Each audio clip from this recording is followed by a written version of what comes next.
¿Sí?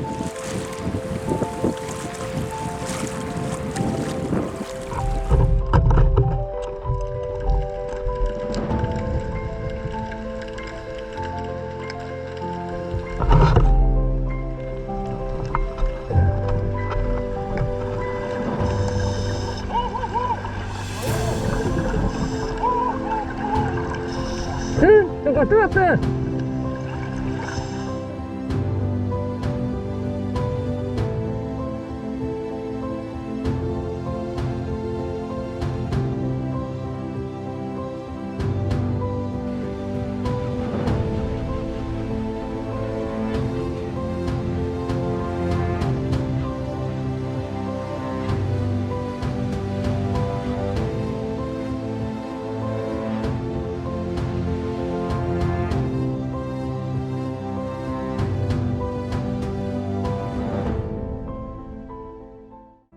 Y mi infancia, los primeros años de vida, viví en Tomé. Mi padre trabajaba en una pesquera. Y la verdad que mi lugar de juego era entre el muelle y la planta de pesca. Yo me crío en un ambiente marítimo, ¿ya? Yo soy parte del mar. Un porcentaje que la gente que entra al mar a la pesca no vuelve. Por lo tanto, te crías en un ambiente absolutamente distinto al resto. Te va a crear un ambiente más duro, más fuerte, a veces más triste. Mi padre me enseñó a cada uno intentar hacer su camino propio personal. Y dije, quiero seguir por el mar, pero quiero seguir solo, ser yo, ¿ya? Y ahí descubrí la Marina y se me ocurrió postular a la Marina, dentro de las cosas que había visto. Y cuando entro a la Marina, ahí por el año 1985, entro a la Escuela Naval, me traslado desde Talcahuano, digamos, aquí a Valparaíso, ¿ya? Ciudad emblemática que finalmente va a ser. Ahí conozco a los buzos tácticos.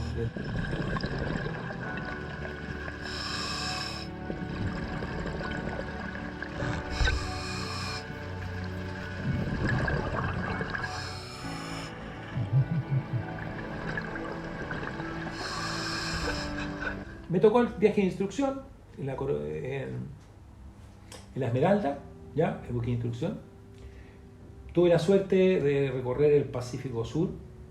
Después de eso tuve la fortuna, bueno, postulé a buzo táctico, me atrasaron, me cambiaron en la postulación, etc. Y tuve la fortuna de irme a la Antártida. Una aventura, una experiencia única. Navegar entre medio de los icebergs, con pingüinos, focas, lobos y cuanto ustedes se lo imaginan, y no tener noche, es algo que no estamos preparados. Pasé dos grandes veranos en la Antártida. Y ahí después fui aceptado al curso de buceo táctico y ahí me fui a cursar buceo táctico. Y me tocó estar en el norte. Vivir en el norte, recorrer toda la zona norte, centro-norte, y ver otro mundo. Yo que venía principalmente del área sur, digamos. Y después de eso, volví a mis buzos. Yo estaba a cargo de al jefe de curso de buceo táctico en la Armada y me habían a mí llamado al director del Museo Naval para ir a una reunión. A mí se me olvidó. Me acuerdo de repente que tenía que ir a una reunión con el director del Museo Naval y no lo había notado. Por lo tanto, lo que hice fue tomar mi auto y me fui al Museo Naval a preguntar directamente qué es lo que pasaba. Y cuando llego al Museo Naval, la persona que está de la portería me dice, qué bien que llegó, pase arriba a la sala de exposiciones. Ya. Dije, me están esperando. No, todo mal. Así que subí arriba, era media mañana, algo así, si la memoria no me falla. Y llego arriba, no había nada. Una mesa grande en la sala de reuniones, ni café, ni nada, así que me puse a pasear, hasta que media hora después aparece alguien, me dice, perfecto, espera aquí, que ya viene el director. Por lo tanto, dentro de mi mente circulaba que era peor de lo que yo pensaba. Hasta que de repente, después de otro rato más, aparece una pareja que entra ahí y entre medio entra una periodista. Se sientan al fondo, hasta ese momento yo no sabía quiénes eran, pero veo que se sientan en la mesa. dije ya, no, esto es otra cosa. Y de repente llega una persona que ubicaba, un arqueólogo que lo había visto antes. ¿Cómo estás? Me dice Daniel. Bien. ¿Y a qué profundidad estás buceando? 60 metros, que era lo que yo estaba buceando en ese momento. Ah, perfecto. Y entra el director del museo, con una persona chascona. Nunca se olvidó la imagen. Al lado venía un chascón, como diría yo. Me dice, Daniel, siéntese en la mesa. Yo hasta ese momento no tenía idea de nada ni qué hacía ahí. Lo único que miraba, ¿cierto? Observaba, y parte conversando, parte hablando el director del museo de una búsqueda, y habla el chascón, que finalmente va a ser Juan Enrique Benítez, y parte conversando de la búsqueda de un submarino. Y cuando dice un submarino dije, ¿qué es lo que no sé? Que no me acuerdo. Hablaban de Flag, ¿ya? Pero yo no tenía idea de lo que era. La historia de Flag comienza en el momento que él se decide trasladar a la ciudad de Valparaíso, el puerto de Valparaíso. Entonces él llega a este sector a trabajar en lo que se llamaría la maestranza, o mejor dicho, la Fundición Caledonia, la cual está en las cercanías de la iglesia La Matriz. Él aquí inicia su vida junto a su señora, a su hijo, y acaban a nacer 4 hijas más. Sí, me llamó la atención cuando dijeron, bueno, vamos a hacer una búsqueda que va a durar 5 días. Primer día, ceremonia de inicio. Segundo día, la búsqueda. Tercer día era el encuentro. Cuarto día, rescate. Y quinto día, entierro en una ceremonia pública. Y yo escuchaba y miraba, y a la periodista yo le decía, aquí hay algo que está mal, algo que no va a funcionar. Porque de repente escuché que era en la bahía de Valparaíso. Y resulta que la bahía del Paraíso parte donde está la escuela naval, si lo quieren mirar, y termina aquí en Concón. Esa es la bahía de Valparaíso.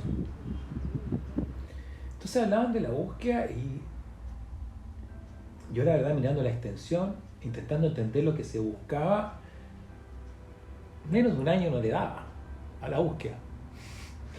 Entonces ya llegó un momento en que yo sentí que estaban hablando todos de búsqueda, búsqueda, búsqueda, y dentro de las características de uno, una personalidad, digamos, me jugó una mala pasada, digamos, se puede decir. Y le dije a la periodista, mira, ¿cómo voy a destruir este revuelo? Entonces levanto la mano para hacer una pregunta, entonces le digo al director del museo, no me cuadra la búsqueda en la bahía del Paraíso para 2 días. Es imposible. Y se produce un silencio en la mesa. El director del museo se para, agarra, toma un teléfono, y llama por teléfono a alguien, que está en ese momento era alguien, y se pasea al lado, sin la mesa, como un león así enojado. ¿Ya?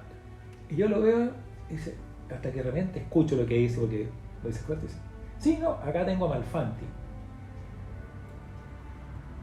Llame al almirante, yo le voy a dar la orden. Bueno, él llama al comandante en jefe de la Armada, el almirante Rodolfo Codina, en ese momento, y le dijo que lo que yo planteé. Así que el almirante Codina determinó y dio la orden que a contar de ese momento la persona por la Marina que iba a estar a cargo de la búsqueda era el suscrito. Yo que había ido a una reunión por accidente, se puede decir, terminé a cargo de la búsqueda del submarino, que no tenía idea si existía. Durante el siglo XIX, Valparaíso fue un motor en el desarrollo de la economía nacional. El puerto dio espacio a la llegada de inmigrantes por montones, atraídos por el potencial del comercio que existía y que iban haciendo. A raíz de esto, la ciudad-puerto adoptó un carácter cosmopolita, concentrando a los extranjeros comerciantes a orilla de mar, mientras que las clases sociales más bajas fueron siendo relegadas a la base de los cerros. Sin embargo, hacia la década de los 60, la tensión política entre Sudamérica y España iba en alza. Problemas diplomáticos, deudas pendientes arrastradas de la época de la colonia salieron a flote por presiones ejercidas por el país del viejo continente, provocando una áspera atmósfera entre España y los países del Cono Sur, principalmente Perú y posteriormente Chile.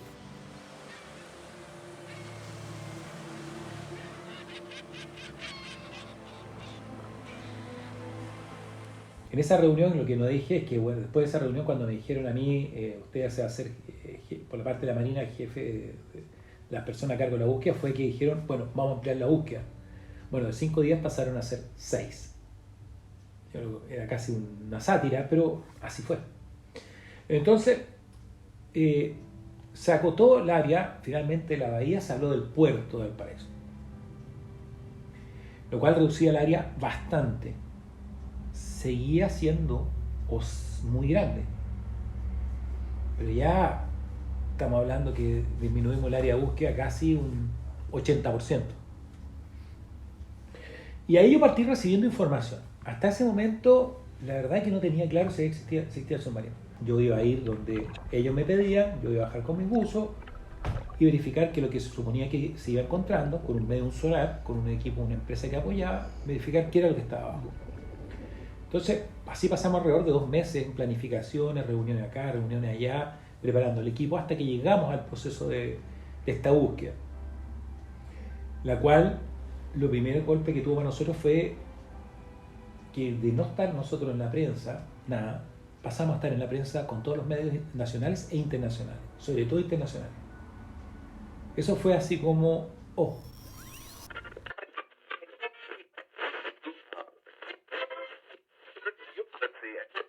Era el siglo XIX, Chile se encontraba en pleno conflicto con España y en una jugada arriesgada. Nuestro país construye lo que parecía para esa época algo sacado de la ciencia ficción, un submarino. Para conmemorar la Guerra del Pacífico les presentamos la hazaña de Flag, el primer submarino de Chile, de Sudamérica y uno de los primeros del mundo. 10 toneladas de fierro sumergidas bajo el mar. Una máquina con un nivel de tecnología que parecía venir del fantástico mundo de la ciencia ficción. Flag, el primer submarino chileno. El presidente de la época, José Joaquín Pérez, intenta formar una nueva marina de guerra.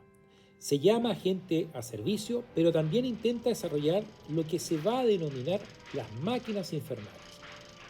Momento en que entra al juego Carl Flagg, el cual, estimamos, participa a contar de diciembre del año 1865. Él plantea la construcción de lo que sería un submarino, como lo entendemos hoy. Un artefacto que debería estar tripulado entre 10, 11 e incluso 14 personas. Esto se va a partir haciendo cuando se le asigna por parte del Ministerio de Guerra y Marina unos 12.000 pesos de la época para la construcción de este artefacto.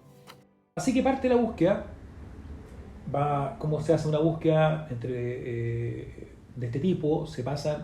Uno siempre iba a buscar en la historia, en archivo, y después uno va a buscar un área acotada, con sonares, con equipo electrónico.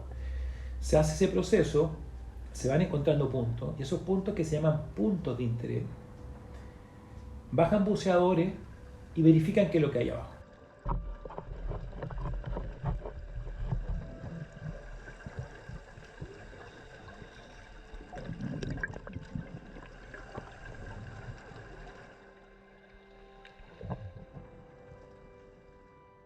Ahora, cuando se hizo esta búsqueda, nosotros tenía yo un grupo de buzos tácticos, una embarcación de apoyo, se ven los puntos de interés y partimos buceando. Encontramos de todo menos el submarino. Se hizo un esfuerzo grotesco, muy grande, de bajar, recorrer, naufragios, basura, neumáticos, de todos los tipos de cosas que puede encontrar en un puerto, encontramos. Pero no encontramos ningún rastro en ese momento del submarino. Dentro de la gente que estaba participando en la búsqueda, o por distintos, que había gente de apoyo, todo esto, primero había incredulidad porque nadie sabía nada. Yo tampoco sabía de este submarino. Por lo tanto, lo que se produce en ese momento es que sale del olvido la historia del submarino Flag, de un periodo de olvido, estamos hablando casi 150 años, y viene a hacerse presente. Por lo tanto, te diría que el primer shock era saber que había una historia en ese momento a lo menos interesante. Cuando terminó la primera etapa, obviamente dentro del equipo hubo una sensación de fracaso, de derrota. Y ahí es cuando se inicia un reproceso de análisis de la historia. Y se producen dos procesos de búsqueda. Uno que hace el arqueólogo, ¿ya? Y otro que hacemos, o que hace el suscrito, que le está hablando, que soy yo, digamos, ¿ya? Con un par de amigos que me ayudaron. ¿Y qué hicimos? Yo con la experiencia 1, es volver primero que nada, a resolver la primera gran inquietud. ¿Existió el submarino de Karl Flagg? Porque esa era la primera pregunta, que yo no la tenía clara. Bueno, fui a buscar en archivo, en documento, y obviamente logré encontrar que sí existió el submarino Karl Flagg. Era una historia cierta. Se va a construir y vamos a llegar a marzo de 1866, donde el almirante español va a dar un ultimátum al gobierno de Chile. Finalmente ese ultimátum no va a tener efecto y se va a realizar lo que se denomina el bombardeo de Valparaíso, el 31 de marzo de 1866, donde la escuadra española aproximadamente por 3 horas bombardea hacia el puerto de Valparaíso, destruye todo lo que serían los almacenes fiscales, destruye parte del puerto, destruye una serie de lugares o elementos que permitían al puerto desarrollar su economía.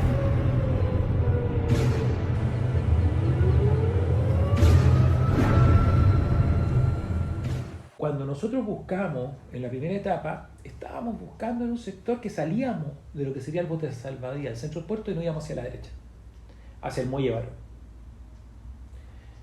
Y nos daba que nosotros estábamos buscando en un sector que no era lógico, era absolutamente ilógico que buscáramos ahí. ¿Y por qué? Porque el puerto de Valparaíso, desde lo que sería el Espigón, cerca del bote de salvavidas, hacia el muelle Barón, se me refiero al este, siempre han habido 2 líneas de boyas para que se atraquen, se amarren los barcos, boya y codera. Aproximadamente se podrían atracar como 100 barcos dentro del puerto de Valparaíso en esos años. Por lo tanto, ¿quién iba a navegar con un submarino y pasar por debajo de esas líneas cuando la entrada al puerto era siempre clara hacia el norte? Entonces ahí nos dimos cuenta, o mejor dicho, me di cuenta de que alguien nos estaba haciendo hacer algo que no correspondía. Y ahí, efectivamente, me di cuenta que el arqueólogo no estaba en sintonía con el proyecto. El arqueólogo posteriormente estaba trabajando y presentando un proyecto para la ampliación del puerto, que era en el sector derecho. Nunca le interesó el proyecto. Entonces él quería pasar sonar y todos los elementos para la ampliación del puerto. Entonces, ahí, ¿qué se produce en este proceso? Discusiones, peleas y medio. Entonces yo me di cuenta que no estaba buscando el lugar correcto.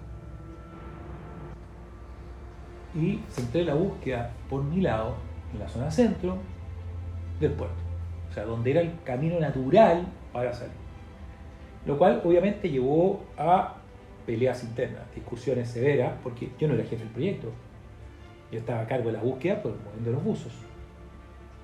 Pero se produjo un efecto que para mí fue importante. Cuando descubrí que el submarino era real, era cierto, me di cuenta que el submarino llevaba a marinos de la Marina de Guerra de Chile, como así se llamaba la Marina de esos años.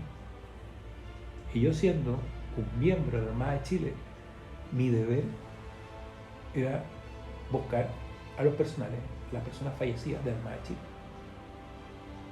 No hacer el Puerto Nuevo con un proyecto cultural.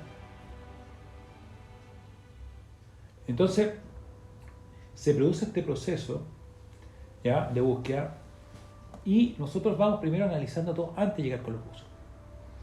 Entre medio del análisis de lo que íbamos a hacer en esta segunda etapa, no puedo dejar de mencionar porque fue también anecdótico. Juan Enrique, ya nos veíamos, no te decía todos los días, pero toda la semana. Entonces un día me llama y me dice: Daniel, ¿puede ir la mentalista de Chimbarongo al proyecto? Entonces yo la quedo mirando, le digo: Juan Enrique, pero los permisos y todo el cuento, si esto es ciencia. Yo soy ingeniero naval en armamento, pero soy ingeniero, me gusta la ciencia, respeto todas las opiniones, soy un hombre de fe, ¿ya? Pero en el fondo me complicaba. Finalmente accedimos, fuimos vestidos de civil para que nadie nos cuestionara ni ninguna cosa. Yo ya tenía puntos de información anotada con posiciones satelitales.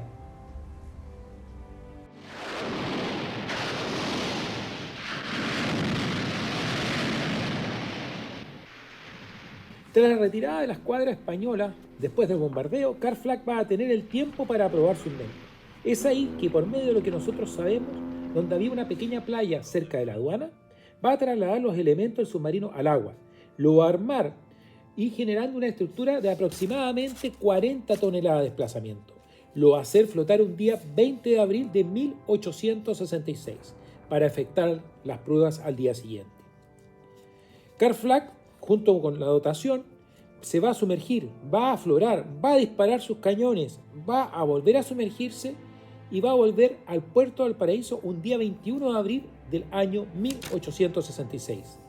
Si mal no recuerdo, un día sábado.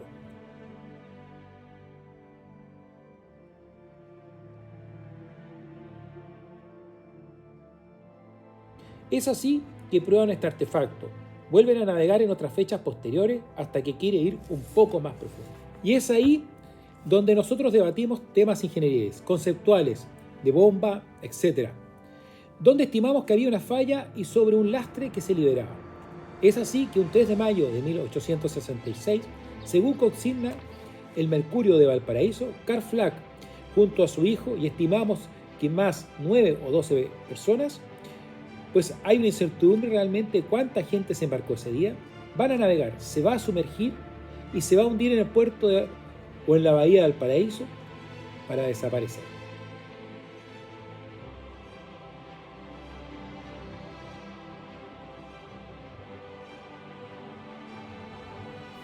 Esto va a provocar que este artefacto, este invento que estaba siendo espiado por la fragata inglesa Leander, genere cierto interés y que ellos intenten recuperarlo. Es decir, que van a hacer un rescate, van a estar una semana, lo van a lograr ubicar, va a haber un esfuerzo también del puerto del Paraíso esa semana por esto, pero finalmente tiene que zarpar la fragata Leander para ver qué aconteció en el Callao. Por lo tanto, después de una semana zarpa la fragata Leander y el comandante va a colocar en su bitácora: he dejado una boya en el lugar y estimo que, conociendo la cultura del pueblo de Chile, no van a hacer mayor intento de rescatar a la tripulación de este submarino. La Mentalista fue algo muy especial. Todo era algo natural, que cuando nosotros realmente salimos a navegar en el bote, la llevábamos. La Mentalista pudo reconocer por lo menos 5 puntos por GPS, sin tener referencia alguna, de lugares donde nosotros sabíamos que había ciertas cosas y ella lo dijo. Para mí fue una cosa relevante cuando marcamos nosotros un punto donde estuvo la boya donde el submarino de Carl Flagg hizo una corrección de compás que se llama un procedimiento que tenía que hacer para poder navegar bajo agua. El margen de error de ella con lo que nosotros teníamos no era mayor a 10 metros.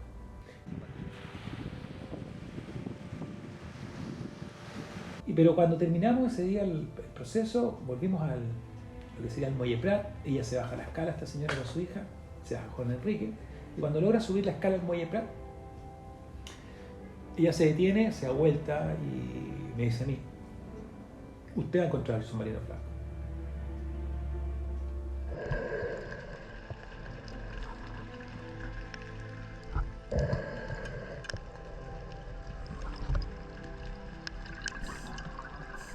Bueno, pasa eso e iniciamos la segunda etapa, un día después. El proceso de búsqueda, 2-3 días estamos buscando, y paso el sonar donde estimamos que tiene que estar el submarino. Y el sonar lo grafica. Grafica la posición del submarino. Largo, la prueba como estaba indicada hacia el norte, todos los datos. Una situación muy extraña. Ya lo grafica. Y al día siguiente, cuando vamos a bucear, yo tomo a mi partner como buzo táctico, compañero de buzo táctico, que es el sargento Víctor Alvear. Y con él planifico ir a bucear donde estuvo la señal del submarino, o lo que nosotros llamábamos punto de interés hasta ese momento. Así que al día siguiente van unas parejas a bucear al sector este, donde tenía con la convicción que es imposible que estuviera el submarino, y yo me voy a bucear a este punto con el sargento Alvear. Y descendemos. La visibilidad, para que ustedes tengan una idea, yo no veía a esta altura, mi mano.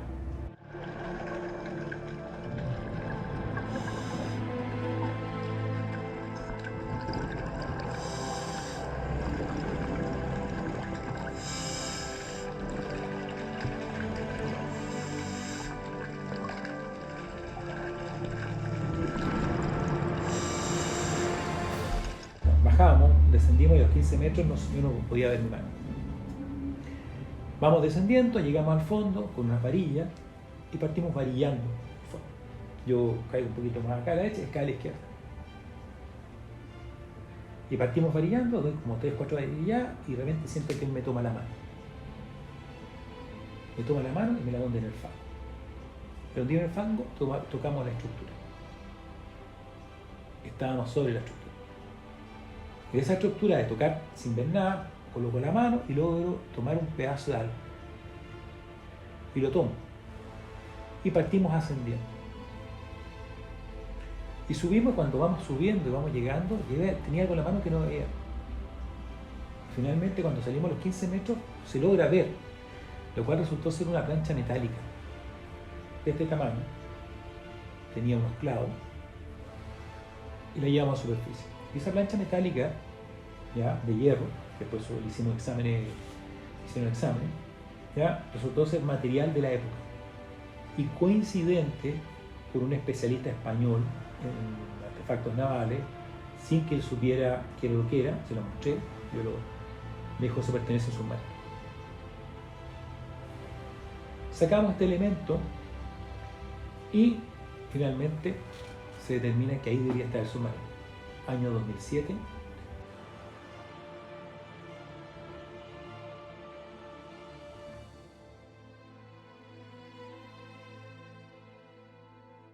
Y eso va a determinar que hay un tubo de casi 3 metros de diámetro, con aproximadamente 12 metros de largo, enterrado bajo el fango.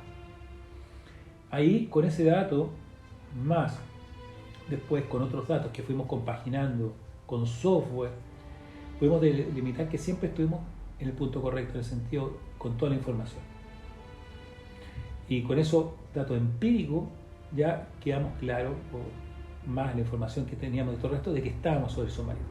Gracias a documentos de la época podemos dar cuenta de una pensión vitalicia otorgada a la señora de Carl-Flagg. Le va a asignar un Montepío definido al hijo y a la descendencia del carpintero Adolfo Pulgar.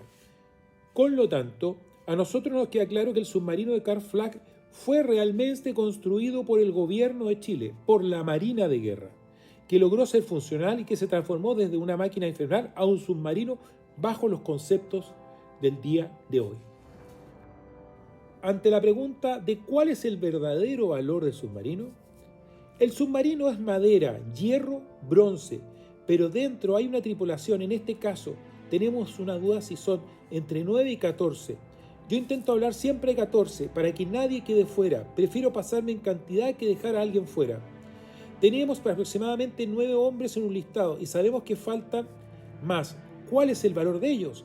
Ellos en ese momento estaban peleando por la libertad de nuestro país, de nuestra patria, estaban peleando por sus familias, estaban peleando por Chile. Se estaban enfrentando a un enemigo extremadamente superior, inteligente, que la probabilidad de salir vivo al ser parte de esa dotación hasta ese momento era nula. Por lo tanto, nosotros buscamos un artefacto con 14 héroes que lucharon, que ingresaron para intentar salvar a nuestro país, sabiendo que lo más probable, que el costo de eso era dar su vida en el submarino. O sea, que toda esa tripulación salió un día a la mañana temprano de su casa y murió.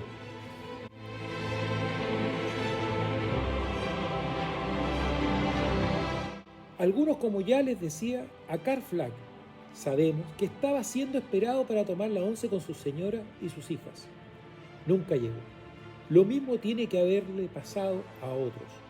Amigos, padres, novias e hijos de estos héroes quedaron a la espera de una parte de ellos, que nunca más volvió.